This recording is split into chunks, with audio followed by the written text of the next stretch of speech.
Hello bachcho, let's see this question. The question says, how has the author created humor in the poem The Tale of Custard the Dragon? Or write about the elements of wit and humor in the poem. तो बच्चों, question में हमसे ये पूछा जा रहा है कि ऑथर ने किस तरीके से the tale of custard the dragon poem में ह्यूमर क्रिएट किया है, मतलब हास्य पदार्थ डाला है, या फिर पोयम में कौन से वो एलिमेंट्स यूज किए हैं पोएट ने उसमें हास्य पदार्थ को डालने के लिए। Here the key concept is the element of wit and humor in the poem, मतलब पोयम में विट और ह्यूमर के elements. The Tale of Custard the Dragon is a humorous poem, a parody in the ballad form. The poet Ogan Nash has created humor through the language, character, and situations. He has also employed the devices of exaggeration, irony, and satire to provoke laughter. The poem narrates how a character considers to be the weakest in the group ironically proves to be the bravest when a critical situation arises.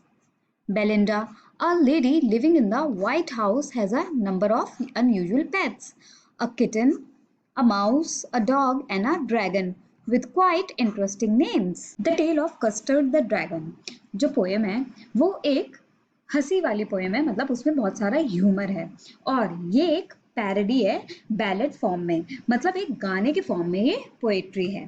तो इसके जो poet हैं मतलब ओगेन Nash जिन्होंने ये poem लिखी है, उन्होंने ये ह्यूमर क्रिएट किया है अपनी लैंग्वेज से, और जो पोएम में कैरेक्टर्स यूज किए हैं उनसे, और जो उनके सामने सिचुएशंस आई हैं उनके थ्रू।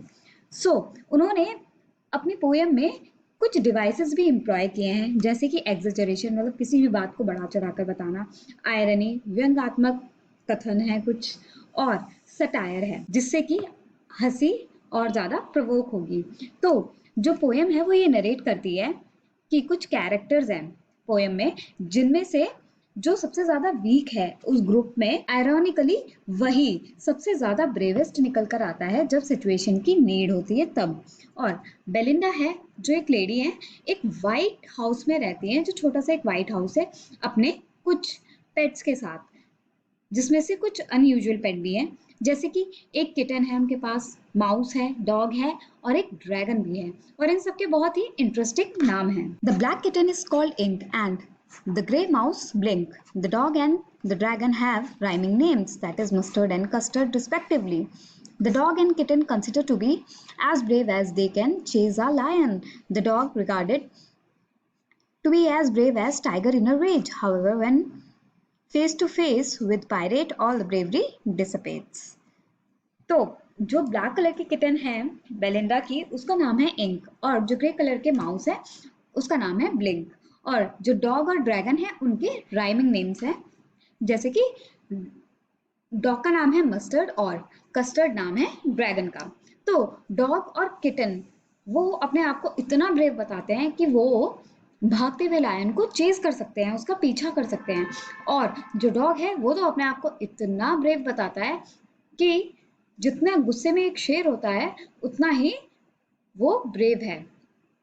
हालांकि जब ये सब पायरेट के फेस टू फेस आते हैं, सामने आते हैं, तो इनकी सारी की सारी ब्रेवरी डिसपेट हो जाती है और ये सब जाकर अपनी अपनी जगह छुप जाते हैं, लड़ाई करने के बजाय या फिर उसको फेस करने के बजाय।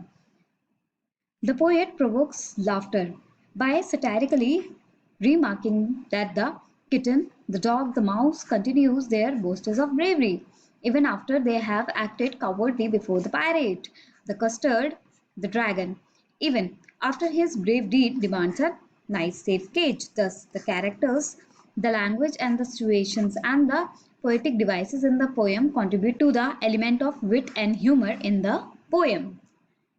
तो जो पोएट है वो यहाँ पर जो अपना लाफ्टर है वो और भी ज़्यादा प्रोवोक करता है सटायरिकली, मतलब कि सरकाज़म से वो रिमार्क करता है। जो कैट है, डॉग है, माउस है, वो लोग अपने दावे कंटिन्यू करते रहे वीरता के कि वो बहुत ज़्यादा ब्रेव है, बहुत ज़्यादा ब्रेव है, और वो पहले से भी ज़्यादा डबल ब्रेव हो गए हैं आफ्टर जो पायरेट वाला इंसिडेंट हुआ उसके बाद, जबकि वो पायरेट वाले इंसिडेंट में एकदम कावर्डली बिहेव किए, मतलब कि एकदम ही डरपोक बन चुके थे। और जो कस्टर्ड है, जिसने उस पायरेट को मार गिराया और सबको बचाया, इतना ब्रेवरी का काम किया, उसके बाद भी वो सिर्फ एक नाइस और सेफ केज ही मांग रहा था। जो कैरेक्टर है, लैंग्वेज है और सिचुएशंस हैं इस पोयम में, और जो पोएटिक डिवाइसेस हैं, वो ही चीजें सब कंट्रीब्यूट करती हैं पोयम के विट और ह्यूमर एलिमेंट को एनहेंस करने में। I hope you understood it well. Best of luck. Thank